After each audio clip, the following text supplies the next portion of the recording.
Mūsų laikus pasiekė nedaug kelionių aprašymų, tačiau tarp jų yra unikalių išimčių. Eilinės bajorės Reginos Salomėjos Pilstinovos kelionių įspūdžiai iš Osmanų imperijos, Austrijos, Rusijos, Lenkijos ir visos Lietuvos didžiosios kunigaikštystės tapo atradimu kultūros tyrėjams.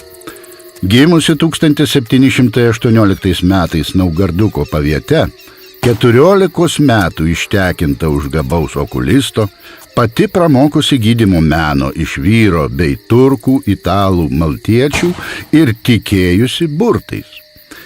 Keliaujanti gydytoja nuo jaunų dienų mėgdavo šaudyti ir su savimi vežiodavosi šautuvą bei 2 pistoletus. Kartą Balkanuose, keliaudama kalnuose, persirengusi vyriškais rūbais, Regina Salomėja pateko į plėšiko Rudojo Huseino nelaisvę. Buvo atpažinta. Išgydė plėšikų vadą nuo akių ligų, buvo apdovanota ir laimingai grįžo pas vyrą. Pasakodama apie ligas, ji minėjo, kad nuo burtų pati ne kartą sunkiai sirgo. Kai vyras išvyko dirbti gydytojų Sofijoje, Regina Salomėja ir toliau vertėsi medicinos praktiką. Gydė moteris. Filipopolio mieste gydė vietinio komendanto dukrą nuo kirmėlių. Ši, išgėrusi vaistų, pagamintų iš alijošiaus, šafrano, miros ir sieros rūgšties vyno spirite, mirė. Tuomet gydytoja pati išgėrė vaistus ir tik tai ją išgelbėjo nuo mirties bausmės. Sužinojusi apie Austrijos kariuomenės pralaimėjimą Osmanų kariuomeniai, Regina Salomėja išpirko iš sultono nelaisvės 4 austrų karininkus.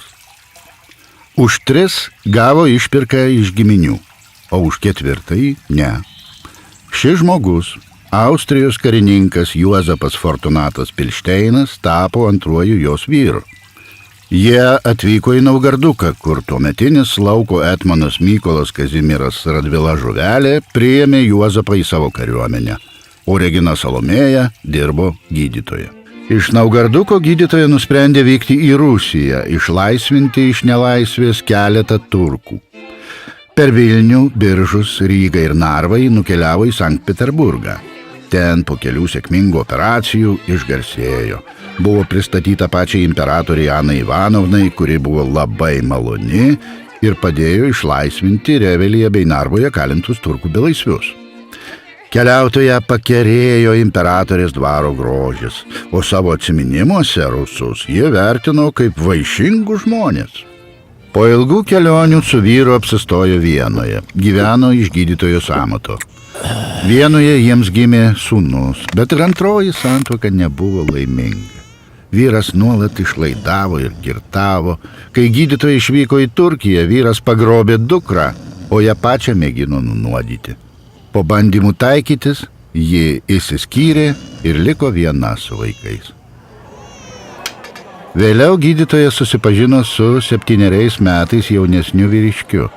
Atsiminimuose vadino jį Amoratu ir rašė, kad leido jam savimi naudotis.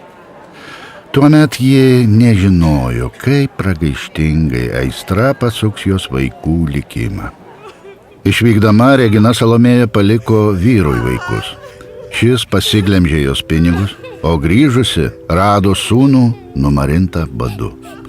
Kai ji išvyko į Kijevą, vyras ją sekė.